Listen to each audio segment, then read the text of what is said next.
What's up, guys? Welcome back to Crypto Weekly Review, home of the Wolf Pack. In this video, we're going to talk about why my sentiment is changing, and I'm starting to think that Bitcoin and cryptocurrency is turning bullish. Also, stick around for the end of the video so you can see how Cringe, the highest of stakes movie, is coming along. Anyways, guys, let's not waste any more time. Let's jump straight into these charts. You big old sus, yeah. I just doubled up on crypto. I just doubled down on the new vest. Now my check looking like 2 checks. Type of money made me want a 2-step. Who next? This week I be on the moon next. Stock going up like 2x. That's a fast flip like suplex. 2 real estate like a duplex. You bet never lose change, but I do flex on it. Bitcoin on the daily chart. Remember, since November 16th, we have been in a daily downtrend. Look at Bitcoin rejecting this white line, and guess what? Recently, we have popped through it and confirmed on here. I think the final confirmation will be if we pop through this R1 pivot right here at previous resistance and set a new high. But even then, you have to be careful because Bitcoin loves setting a new high and then dumping to shit when everybody gets bullish.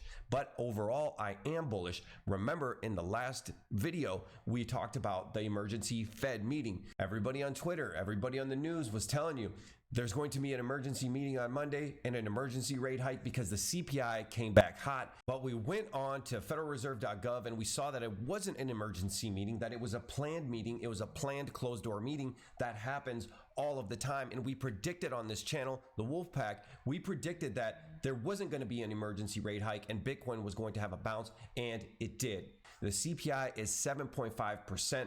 That means if you have $100 and you keep it for 9 years, you're going to have $50 worth of purchasing power. It's absolutely insane. That also means you're getting a 7.5% pay decrease every single year if your wages do not go up.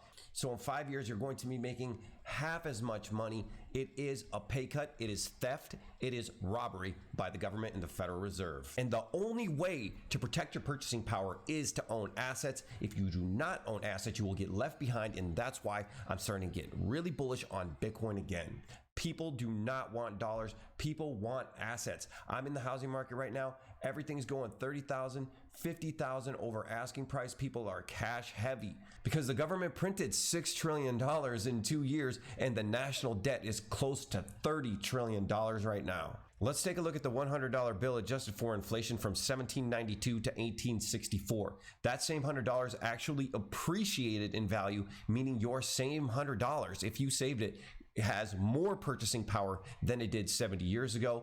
Things started unraveling around the Federal Reserve's creation around 1913, about Bretton Woods at the end of World War II, and of course, the creation of the petrodollar in 1973 when the United States got off of the gold standard. It has absolutely gone hyperbolic. Inflation is completely out of control, and do you think it's going to stop now? How much currency that has been sort of created out of thin air has been added into this economy through the Fed?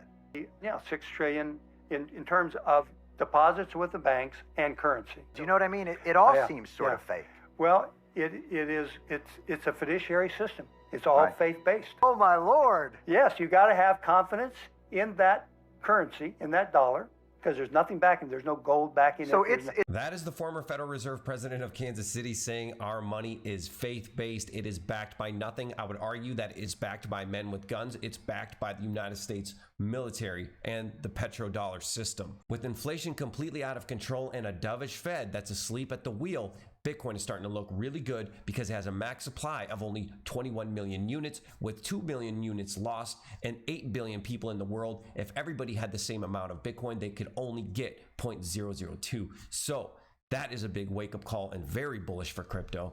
Yes, Bitcoin is getting very mainstream, especially since all of the Super Bowl commercials. Even Coinbase spent $16 million on a commercial, yet their site crashed. Maybe they should spend just a little bit more money on that.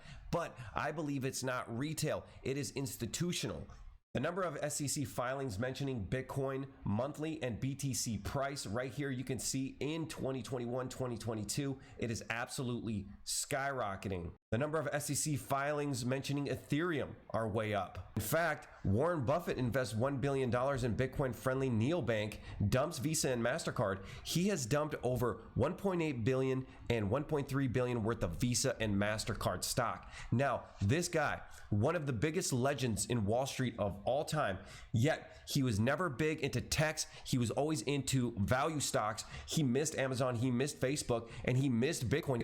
Cryptocurrencies basically have no value. He said he didn't understand it. Well, look at him now. He's investing in a Bitcoin-friendly bank and dumping Visa and MasterCard. Hey, that is insanely bullish. A lot of people were saying Bitcoin has no intrinsic value, but it is unconfiscatable and it is outside of the SWIFT system.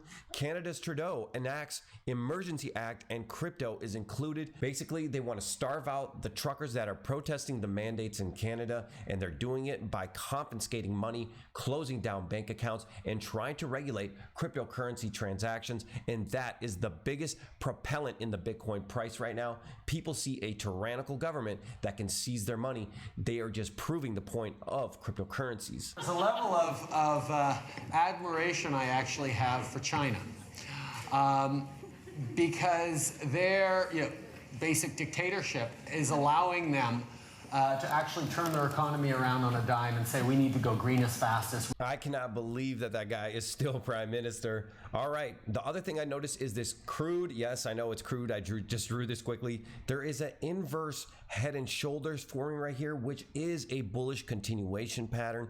I have a high probability that this is going to break through this R1 pivot. I'm super bullish on Bitcoin right now. There are some cross currents that can derail it, like the Ukraine crisis, which would be a black swan. A lot of Euro stocks are dumping, a lot of fear in the market. Also the Federal Reserve rate hikes. But I do believe that these are going to be null and void because Russia has pulled back some troops from the border recently, and also the Federal Reserve rate hikes might be priced in, but it could definitely reverse the market and hurt a lot of people.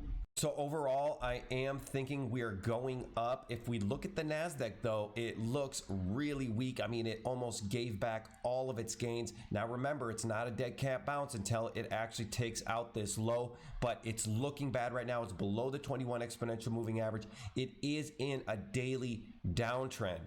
Let's take a look at Ethereum. Ethereum, nice pop above the 21. Looks like it sank below and took the 366 exponential moving average. That red line, it looks good. Ethereum looks good. It looks like it is moving with Bitcoin.